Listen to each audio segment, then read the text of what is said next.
ஆலயங்களில் உபதேசித்து ராஜ்யத்தின் சுவிசேஷத்தை பிரசங்கித்து ஜனங்களுக்கு உண்டாயிருந்த சகல வியாதிகளையும் சகல நோய்களையும் நீக்கி சொஸ்தமாக்கினார். மத்தேயு 9:35. மத்தேயு 9:35.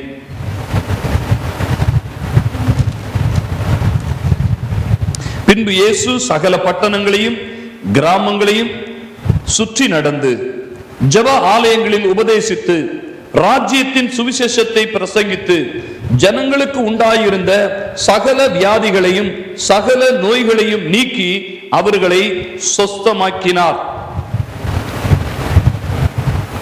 இந்த 2 வசனங்களையும் நாம் பார்க்கும்போது இயேசு கிறிஸ்து இந்த உலகத்திலே எப்படி ஊழியம் செய்ய வேண்டும் என்பதை பரிசுத்த ஆவியானவர் அவருக்கு வெளிப்படுத்தி காண்பிக்கிறார். இயேசு 40 நாட்கள் அவர் உபவாசம் இருந்தார். பின்பு ஆவியானவரின் பலத்தினாலே அவர் கலிலேயாவுக்கு திரும்பினார் என்று சொல்லி 4ஆம் அதிகாரத்தினுடைய கடைசி வசனங்களிலே நாம் வாசிக்கிறோம். மத்தேயு 4ஆம் அதிகாரத்தில் அப்பொழுது ஆவியானவர் அவருக்கு ஒரு திட்டத்தை கொடுக்கிறார். என்ன திட்டம் என்றால், கிராமங்களிலேயும் பட்டணங்களிலேயும் சுற்றி நடக்க வேண்டும், போக வேண்டும். இரண்டாவதாக ஜெப ஆலயங்களில் தேவ ஆலயங்களில் உபதேசிக்க வேண்டும். உபதேசம் என்பதற்கும் பிரசங்கம் என்பதற்கும் வித்தியாசம் இருக்கிறது. ஆங்கிலத்திலே டீச்சிங் என்றும் பிரீச்சிங் என்றும் சொல்லப்பட்டிருக்கிறது. நற்செய்தியை நாம் அறிவிக்கிறோம், நற்செய்தியை சுவிசேஷமாக பிரசங்கிக்கப்படுகிறது. கிராமங்களிலே அல்லது பட்டணங்களிலே நற்செய்திகள் அறிவிக்கப்படுகிறது, வீட்டு கூட்டங்களிலே நற்செய்தி அறிவிக்கப்படுகிறது, பிரசங்கிக்கப்படுகிறது. ஆனால் சபைக்குள்ளே உபதேசங்கள் போதிக்கப்படுகிறது. இந்த உபதேசங்கள் ஒரு வெற்றி வாழ்க்கை வாழ்வதற்கு நாம் என்ன செய்ய வேண்டும் என்பதை அது நமக்கு தெளிவாக கொடுக்கிறது. பொதுவாக நம்ம ஞாயிற்றுக்கிழமை காலையிலேயும் மாலை நேரத்திலே கடந்த 2 வாரங்களாக ஆங்கிலம் தமிழ் ஆராதனை நாம் நடத்துகிறோம். வெற்றி வாழ்வு என்றதான தலைப்பிலே நாம் தொடர்ச்சியாக போதனைகளை கேட்டுக்கொண்டு வருகிறோம். இந்த வேத வாக்கியங்கள் தான் உங்களுடைய வாழ்க்கையை கட்டி எழுப்புகிறது, உங்களை வாழ்க்கையிலே உங்களை பிழைப்பூட்டுகிறது என்பதை நீங்கள் அறிந்து கொள்ள வேண்டும்.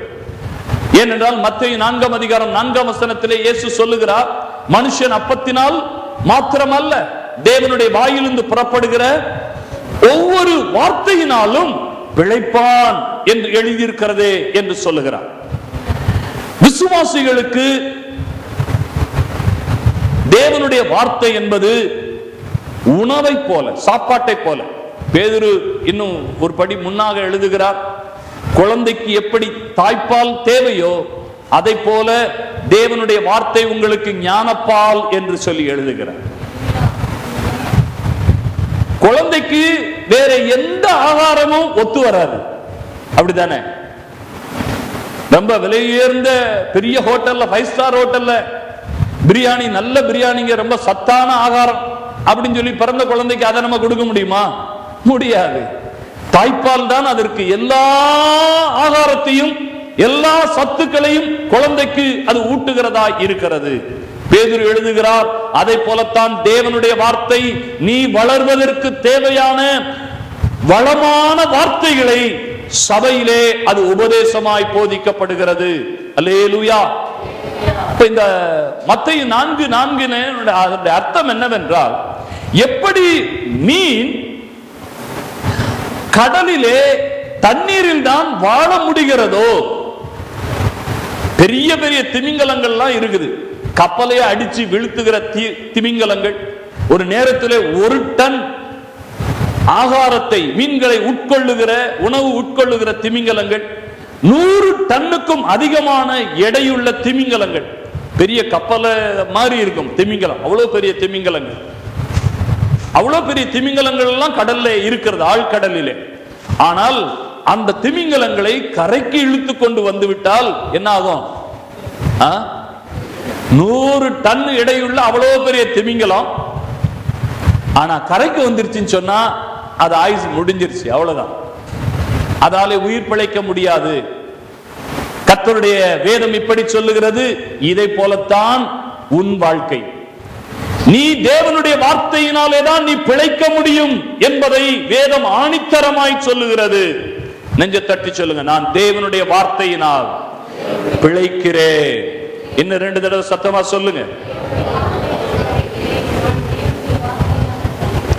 ஆகையினாலேதான் என்னுடைய ஊழிய அனுபவத்திலே நாம் பார்க்கும்போது சபை கூடி வருதலை விட்டு விடுகிறவர்கள், செய்தியை கேட்காதவர்கள், தேவனுடைய வார்த்தையை கேட்காதவர்கள், அவர்களுடைய குடும்ப உறவுகளிலே, பொருளாதாரத்திலே, சரீர சுகத்திலே, வேலையிலே பலவிதமான குறைவுகள் வந்து அவர்கள் வாழ்க்கையிலே சமாளிக்க முடியாத அளவிலே அவர்களுக்கு பிரச்சனைகள் வருகிறதை என் ஊழியத்திலே நான் பார்த்திருக்கிறேன். அதற்கு காரணம் என்னவென்றால், பிள்ளைகளுக்கு சாப்பாடு கொடுக்கும் போது, சாப்பாடு ஊட்டும் போது எவ்வளவுதான் அதை நயங்காட்டி ஊட்டினாலும் பிள்ளைங்க அதை துப்போம். அதுக்கு பிடிக்காது. பிள்ளைங்களுக்கு நல்லா பருப்பு போட்டு பிசைஞ்சி நெய்யெல்லாம் போட்டு நல்லா ஊட்டி விட்டாலும் அதுக்கு சில பிள்ளைங்க அதை சாப்பிடாது. பாருங்க, நல்லா இறுக்கமா வாயை மூடிக்குது. அப்ப என்ன ஆகும்? பிள்ளைகள் சாப்பிடாமல் இருக்கும் போது அதனுடைய வளர்ச்சி தடைப்படுகிறது, அதற்கு பலன் குன்றி போகிறது, நடக்க முடியாது, காலில் பலன் இருக்காது, போதுமான வளர்ச்சி இருக்காது. உலகம் முழுவதும் போஷாக்கு குறைந்த ஆகாரம் உட்கொள்வதனாலே சிறு பிள்ளைகள் சிறு வயதிலேயே மரித்து போய்விடுகிறது என்பதை உலகத்திலே அவர்கள் சொல்லுகிறார்கள். வேர்ல்ட் ஹெல்த் ஆர்கனைசேஷன் என்று சொல்லப்படுகிற அந்த சுகாதார நிறுவனத்திலே ஆப்பிரிக்க கண்டங்களிலே இருக்கிற பல நாடுகள், அதே போல இந்திய தேசத்திலே பல மாநிலங்களிலே, கிராமப்புறங்களிலே ஆரோக்கியமான குடிநீர், ஆரோக்கியமான உணவு இல்லாதபடி பிள்ளைகள் பாதி வயதிலே மரித்து போய்விடுகிறது. காரணம் என்னவென்றால், அவர்கள் சரியான போஷாக்குள்ள ஆகாரத்தை அவர்கள் சாப்பிடாமல் இருக்கிறபடினாலே ஒரு சின்ன ஒரு நோய் கிருமி கூட அந்த பிள்ளைகளுக்கு வியாதியை கொண்டு வந்து விடுகிறது. சரீரத்தில் நல்ல ஒரு ஆரோக்கியம் இல்லைன்னு சொன்னா சீக்கிரத்தில் சளி பிடிச்சுக்கிறோம், உடனே அடிக்கடி காய்ச்சல் வரும். அப்ப இதெல்லாம் சரீரம் பலவீனமாய் இருக்கிறது என்பதை அது உணர்த்துகிறதா இருக்கிறது. அப்ப அதற்கு தகுந்தபடி சத்துள்ள ஆகாரத்தை நாம் சாப்பிட வேண்டும். அதை போலத்தான் ஒரு ஆவிக்குரிய கிறிஸ்தவன், மறுபடி பிறந்தவன், அவர்கள் இந்த ஞானப்பாலின் மேல், தேவ வசனத்தின் மேல் ஆவலாய் இருக்க வேண்டும் என்று பேதுரு எழுதுகிறார். குழந்தைங்களுக்கு தாய்ப்பால் என்று சில நேரங்களில் அந்த குழந்தைங்களுக்கு தாய்ப்பால் மட்டும்தான் ஆகாரமா இருக்கிறபடினாலே அது ரொம்ப ஆவலா இருக்கும். கொஞ்சம் பசிச்சேன போட்டா போதும் அழ ஆரம்பிச்சிடும். அந்த தாய்ப்பாலை குடிக்கிற வரைக்கும் அது பயங்கரமாக அலறிக்கொண்டே இருக்கும், அதன் மேலே வாஞ்சையா இருக்கும். இதை போல பேதுரு எழுதும் போது, நீங்கள் இந்த தேவ வசனம் என்கிற ஞானப்பாலின் மேல் வாஞ்சையாயிருங்கள். ஞானப்பால் என்றால் ஆவிக்குரிய பால் என்ற அர்த்தம். ஞானப்பால் என்றால் நீங்க வேற மாதிரி நினைச்சிடக்கூடாது, ஏதோ ஞானத்தை கொடுக்கிற பால் நினைச்சுக்கிற கூடாது. இது ஒரு ஆவிக்குரிய ஸ்பிரிச்சுவல் மில்க். இப்ப நம்ம கடையில வாங்குறது பிசிக்கல் மில்க், தாயிடத்திலே மதர்ஸ் மில்க், தாய்ப்பால். ஆனால் வேத வசனம் என்பது நம்முடைய ஸ்பிரிச்சுவல் மில்காக இருக்கிறது. அல்லேலூயா.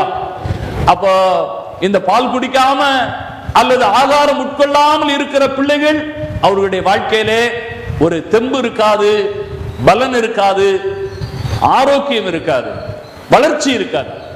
இதை போலத்தான் ஆவிக்குரிய வாழ்க்கையிலே இந்த தேவனுடைய வார்த்தையை அதிகமாக நாம் நாட வேண்டியது, வாஞ்சிக்க வேண்டியது மிக மிக அவசியம். சிடிக்கள் எல்லாம் இருக்கிறது, இதையெல்லாம் நீங்கள் வாங்கி போட்டு திரும்ப திரும்ப அதை நீங்கள் கேட்கும் போதுதான் நல்லா நீங்க சாப்பிடுறீங்கன்னு அர்த்தம். நல்லா சாப்பிட்டீங்கன்னா போதும், எல்லாம் உடலில் இருக்கிற எல்லா அவயவங்களும் ஆட்டோமேட்டிக்கா வேலை செய்ய ஆரம்பிச்சிடும். நல்லா சாப்பிட்டீங்கன்னா ரத்த ஓட்டம் நல்லா சீர்படும், நோய் நொடியின்றி நன்றாக வாழலாம். ஆரோக்கியமாக சாப்பிட்டால் ஆரோக்கியமாக வாழலாம். இதே போலத்தான் தேவனுடைய வார்த்தையை நீங்கள் தீவிரமாய் நீங்கள் ஆவலோடு வாரந்தோறும் இந்த வார்த்தை என்னை குறித்து என்ன சொல்லுகிறது, எனக்கு என்ன வார்த்தை இருக்கிறது என்பதை மாலையிலே நடக்கிற கூட்டங்கள் எல்லாம் சத்தியத்தை மிகவும் நேர்த்தியாக ஆழமாக நாம் போதிக்கிறோம். இதையெல்லாம் நீங்கள் கற்றுக்கொள்ள வேண்டியவைகள். சீரியல் எல்லாம் கொஞ்சம் ஒதுக்கி வச்சுட்டு அதெல்லாம் மற்ற நாள்ல பார்த்துக்கலாம். ஞாயிற்றுக்கிழமை இது கர்த்தருடைய நாள், ஆகையினாலே கர்த்தருடைய வார்த்தைக்கு நான் முதலிடம் கொடுக்க போகிறேன் என்று சொல்லி நீங்கள் கர்த்தரை கனம் பண்ணுவீர்கள் என்றால் இந்த வார்த்தை உங்களை உங்கள் வாழ்க்கையிலே கனம் பண்ணும். ஹல்லேலூயா. அப்படி என்றால் நீங்கள் செய்வது எல்லாம் வாய்க்கும். சங்கீதம் 1 சங்கீதம் 2 3 வசனத்திலே வாசிக்கிறோம், கர்த்தருடைய வேதத்தில் பிரியமாயிருந்து இரவும் பகலும் அதன் மேல் தியானமாயிருக்கிற மனுஷன் பாக்கியவான். அவன் நீர்க்கால்களின் ஓரமாய் நடப்பட்டு தன் காலத்தில் தன் கனியை தந்து இலையுதிராதிருக்கிற மரத்தை போல் இருப்பான். அவன் செய்வது எத்தனை வாய்க்கும்? எல்லாம் வாய்க்கும். எல்லாருக்கும் அது வாய்க்காது. யார் கர்த்தருடைய வார்த்தையிலே பிரியமாயிருக்கிறார்களோ, யார் கர்த்தருடைய வார்த்தையை கனப்படுத்தி அதை கேட்க ஆவலோடு வந்து அதை தியானிக்கிறார்களோ அவர்களுடைய வாழ்க்கையிலே தான் அவர்கள் செய்வது எல்லாம் வாய்க்கும் என்று சொல்லப்பட்டிருக்கிறது. அப்போ தேவனுடைய ராஜ்யத்தை இயேசு அவர் சுற்றி நடந்து ஆலயங்களிலே உபதேசித்து தெருக்களிலே வீடுகளிலே அவர் பிரசங்கித்து